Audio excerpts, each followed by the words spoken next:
Dear students, greetings. I am Professor Archana Kaushik from the Department of Social Work, University of Delhi, Delhi.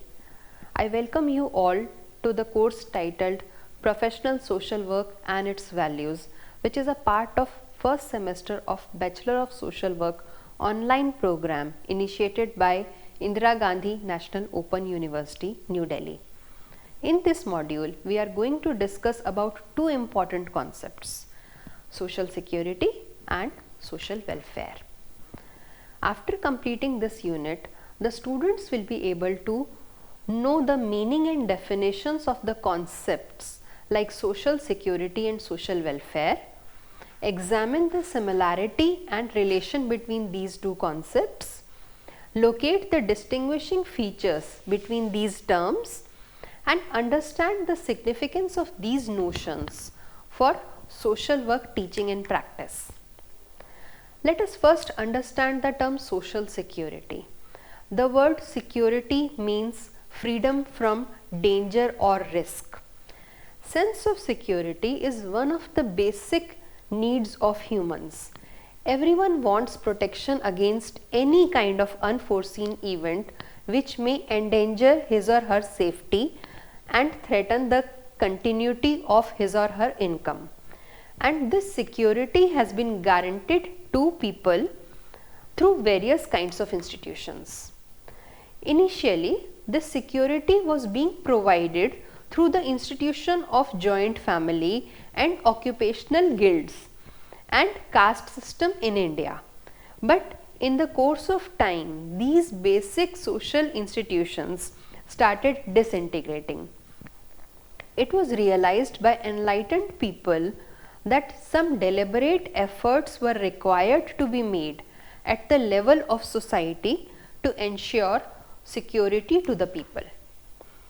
It was for the first time in 1935 in England that a pioneer, Sir William Beveridge, came forward with the idea of social security as means of freedom against 5 great giants, and these are want, disease, ignorance, idleness and squalor.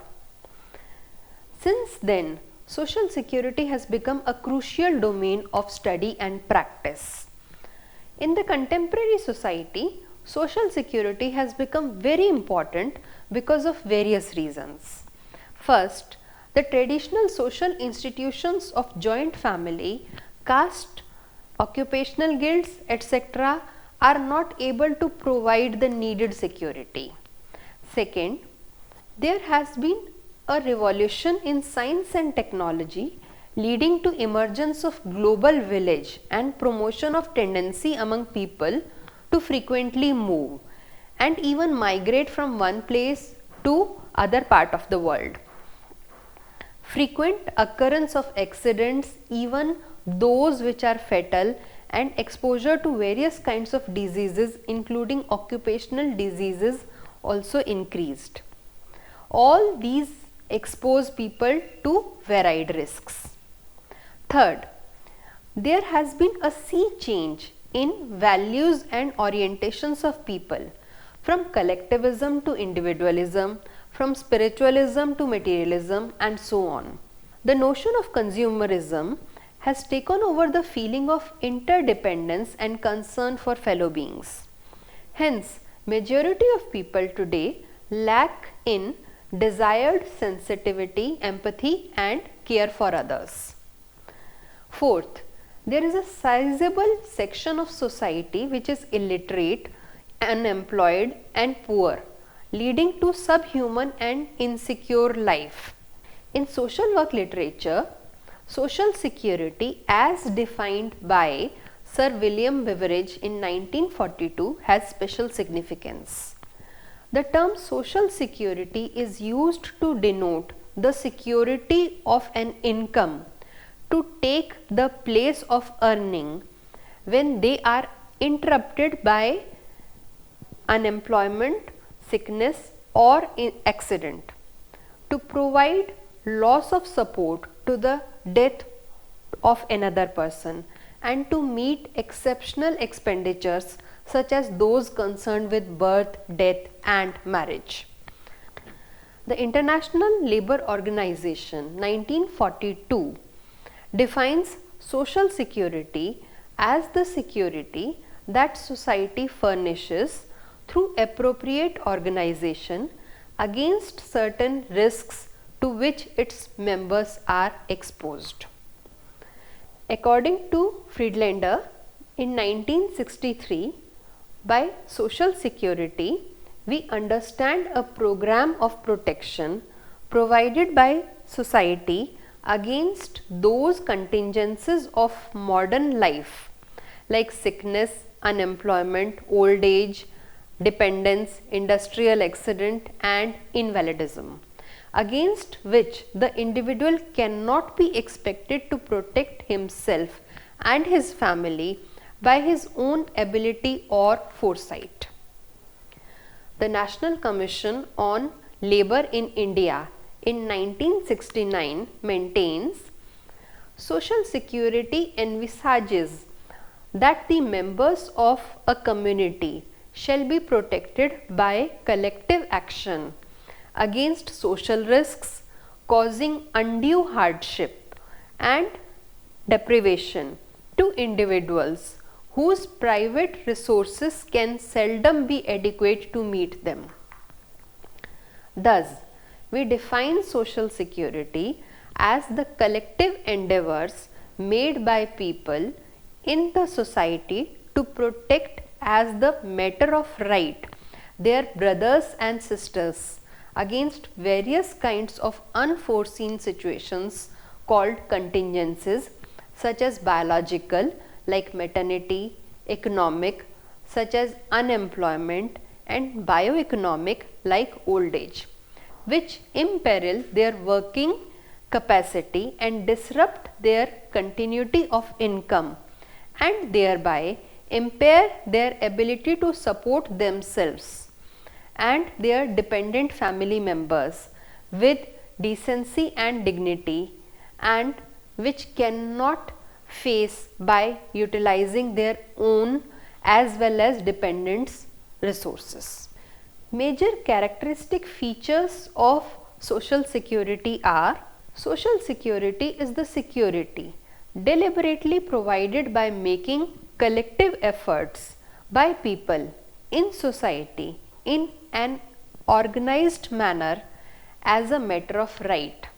Second, this security protects against different types of contingencies or unforeseen situations which may confront people from cradle to grave, from birth to death.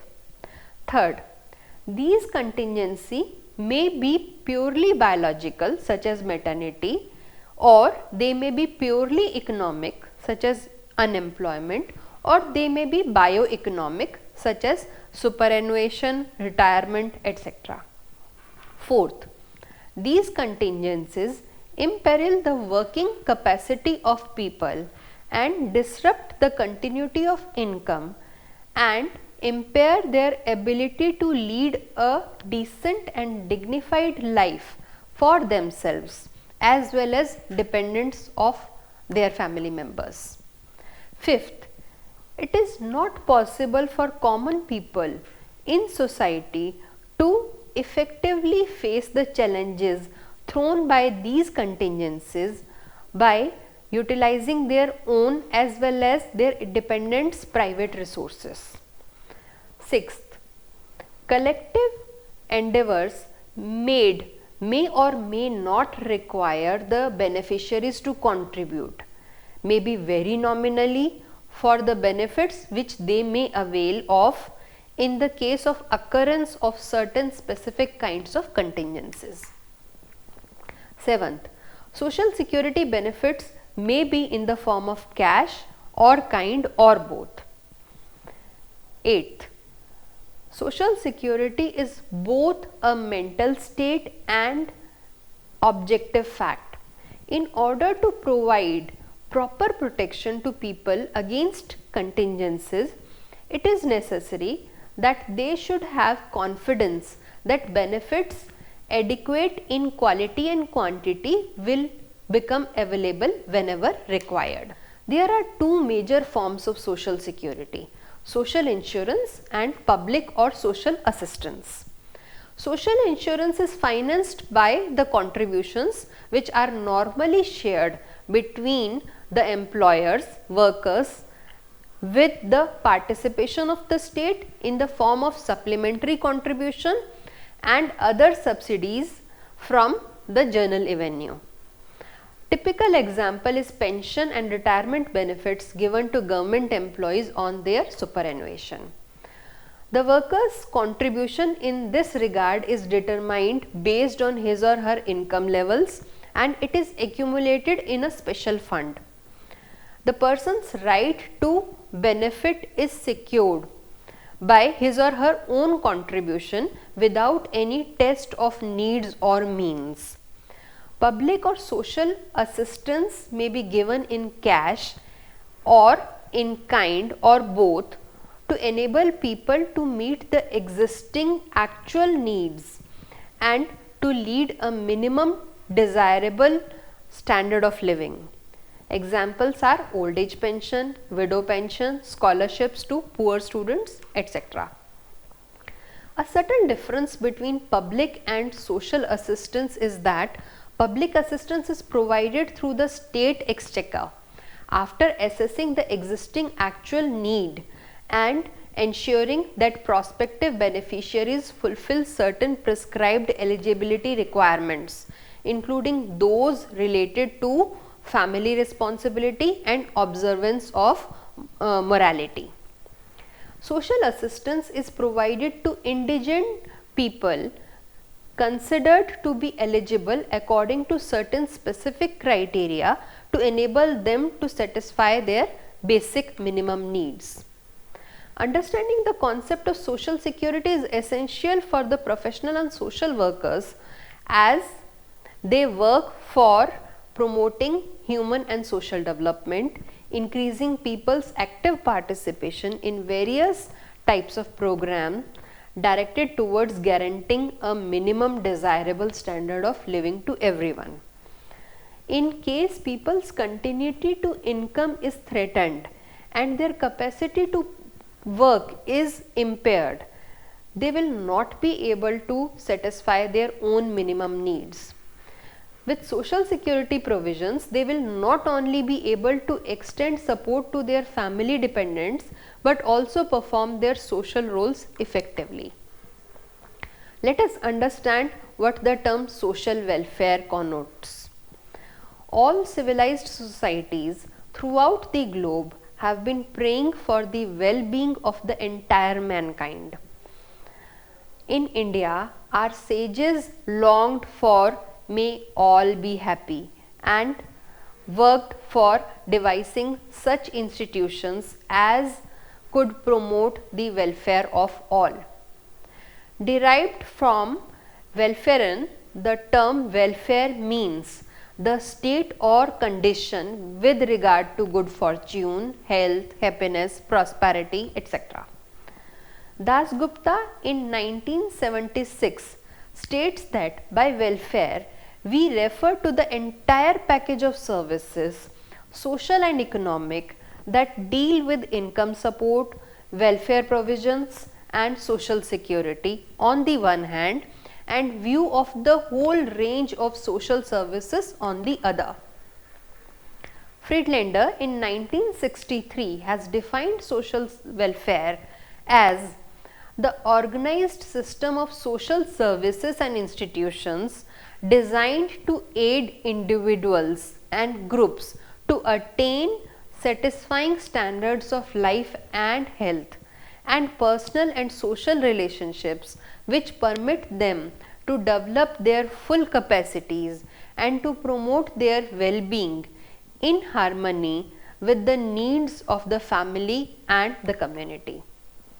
However, Walensky and Leberx in 1965 gave two conceptions of social welfare that are dominant today: the residual and the institutional. The first one, residual, holds that social welfare institutions should come into play only when the normal structures of supply, the family and market break down. It implies providing services to weaker sections of the population who, because of various handicaps such as physical, mental, economic and social, are unable to make use of social services provided. The second, in contrast, sees the welfare services as normal, first line functions of modern industrial society, the majority traits of which, taken together, distinguish social welfare structure as formal organization, social sponsorship and accountability, absence of profit motive as dominant program purpose, functional generalization, integrative rather than segmental view of human needs, and direct focus on human consumption needs. Social welfare in a broad sense, as conceived by Skidmore, Thackeray and Farley in 1991, encompasses the well-being and interests of large number of people, including their physical, mental, emotional, spiritual and economic needs. Social welfare includes the services, basic institutions and processes related to facing and solving social problems. Likewise, Zestro in 1978 says, the goal of social welfare is to fulfill the social, financial, health and recreational requirements of all individuals in a society. Social welfare seeks to enhance social functioning of all age groups, both rich and poor. When other institutions in our society, such as the market economy and the family, fail at the time of meeting the basic needs of individuals or groups of people, then social services are needed and demanded. Durgabai Deshmukh, the first chairperson of Central Social Welfare Board in India, clearly said, the concept of social welfare is distinct from the general social services like education, health, etc. Social welfare is specialized work for the benefit of weaker and more vulnerable sections of the population and would include special services for the benefit of women, children, the physically handicapped, the mentally retarded and socially handicapped in various ways. We may therefore define social welfare as specifically designed system of services and institutions aimed at protecting and promoting the interest of weaker and vulnerable sections of society who, left to themselves, will not be in a position to maximally develop and effectively compete to enter the mainstream and to live with liberty, decency and dignity. Let us now look at some of the important characteristics of social welfare. First is, it is deliberately organized system of services and institutions. These services and institutions specifically cater to the varied kinds of needs of weaker and vulnerable sections of the society. Third, the weakness and vulnerability of these sections may originate not from any personal fault of people, but from different types of physical, mental, social and moral handicaps which may encounter and which may adversely affect them. Fourth, the aim of social welfare is to protect and promote the interests of these sections to enable them to optimally realize whatever potentials, talents, abilities they may have to carve out a dignified place in society and to effectively discharge the duties and responsibilities of positions which they happen to occupy.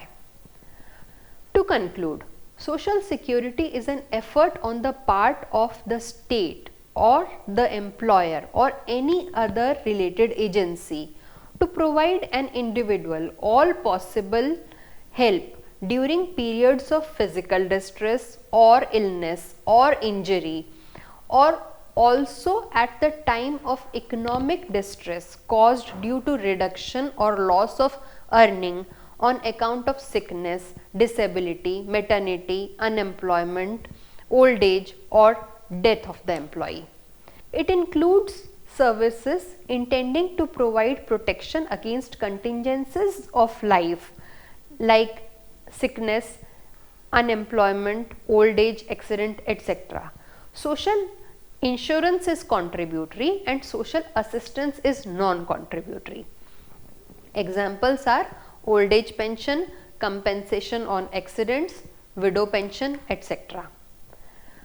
Social welfare in its broad sense and in the spirit includes all the interventions of the welfare and well-being of the people of the society, while in practice social welfare aims at providing services to weaker sections of the population who, because of various handicaps such as physical, mental, economic and social, are unable to make use of social services provided.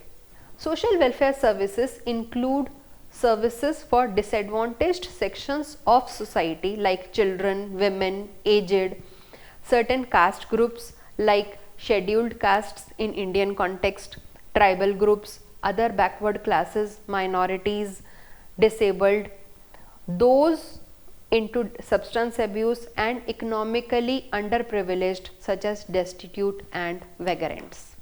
Thank you very much.